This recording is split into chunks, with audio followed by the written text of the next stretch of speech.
Praise the Lord, ঈশ্বৰ সকলোকে আশীৰ্বাদ কৰ।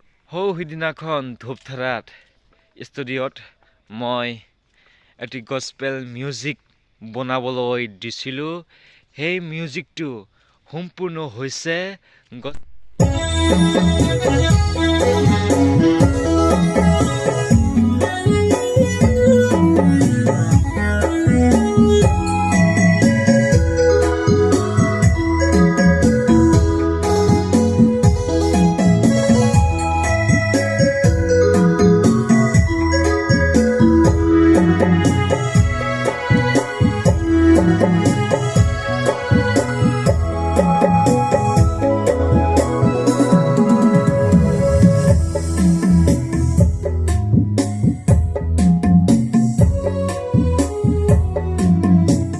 গস্পেল সং মিউজিকটো কেনেকুৱা হৈছে সকলোৱে কমেণ্ট বক্সত জনাব আৰু সকলোকে মই অনুৰোধ কৰিলোঁ যে সকলোৱে আগবঢ়াই লৈ যায়।